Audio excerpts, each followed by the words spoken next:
ঐতিহ্যবাহী জেলা, কার্যত বাংলাদেশের সর্বপ্রাচীন জেলা যশোরের কেন্দ্রস্থলে আসন্ন নির্বাচনে 11 দলের পক্ষে 6টি আসনে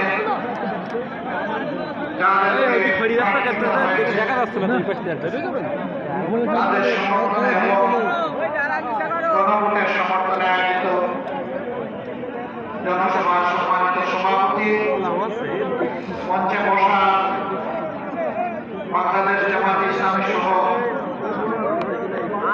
11 দলের কেন্দ্রীয় এবং স্থানীয় নেতৃবৃন্দ, যশোরবাসী ভাই ও বোনেরা, সাংবাদিক বন্ধুগণ, আল্লাহ তাআলা শুকরিয়া আদায় করছি 1 বছরের মধ্যে এটি দ্বিতীয়বার এবং একই মাঠে দ্বিতীয়বার আমাদের আগমন। আজকে আমার বক্তব্যের আগেই এই সভার যিনি সম্মানিত সভাপতি, বাংলাদেশ জামাত ইসলামী যশোর জেলা শাখার সম্মানিত আমির, তিনি প্রিয় যশোরবাসীর পক্ষে ন্যায্য দাবি উত্থাপন করেছেন। এর মধ্যে একটা দাবি হচ্ছে সিটি কর্পোরেশন। আপনারা চান নাই, আমার বিবেক ভগবান বলেছিলাম তখন বলেছি ইনশাআল্লাহ আল্লাহ যদি আমাদেরকে দেশ সেবার সুযোগ দেন, যশোরকে আমরা শহরকে সিটি কর্পোরেশনে পরিণত করব।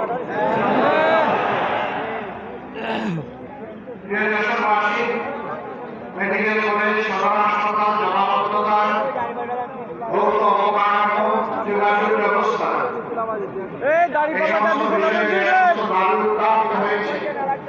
এগুলো বদরুল মহামূল্য দাবি নয়। এগুলো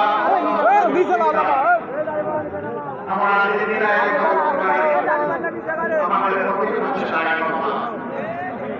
এই মামলা মাপে ইনশাআল্লাহ প্রবেশ করব। যার যেখানে গেলে পাওয়া তাদের হাতে আবেদন তুলে দেওয়া হবে আমাদের নাকি দায়িত্ব।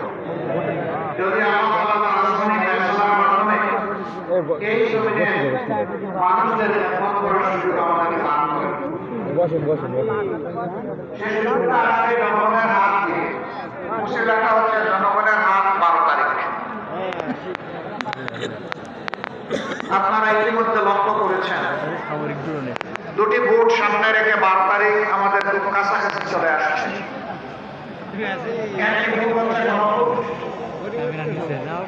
অতীতের বছরটা রাজনীতি এবং রাজনৈতিক বন্দোবস্তকে পরিবর্তন করে নতুন রাজনীতির সূচনা করা এবং সেই রাজনীতি হবে জনগণের রাজনীতি। এই রাজনীতি কোনো পরিবার বা কোনো দলের রাজনীতি হবে না, একেবারেই রাজনীতি। এই জন্য আমরা যেখানে গিয়েছি স্পষ্ট করে বলেছি, আমরা আমাদের দলের বিজয় চাই না, আমরা চাই 18 কোটি মানুষের। যেদিন সমাজে ন্যায় এবং ইনসাফ কায়েম হবে, সত্যিকার অর্থে সেদিনই 18 কোটি মানুষের বিজয় হবে, এর আগে হবে না। এই গণভোটে বাহ্যিকভাবে যাই ভিতরে ভিতরে কেউ না খুশ। এই গণভোট হলে আর বেশিরভাগ কাজ যায় দেশের শাসক প্রশাসন থানা দেওয়া। এই গণভোট হলে জনগণের সম্পদের উপর হাত দেওয়া যাবে না। এই গণভোট হলে দলীয় চাঁদাবাজির রমনা ব্যবসা চলবে না।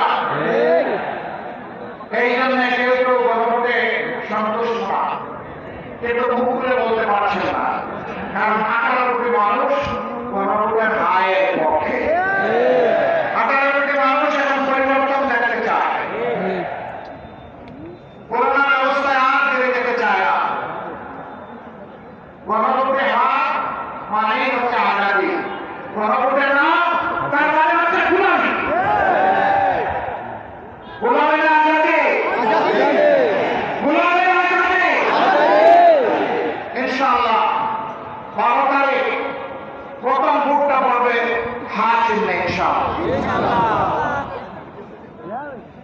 হাত যদি বিজয়ী হয় বাংলাদেশ জিতে যাবে, হাত যদি পরাজিত হয়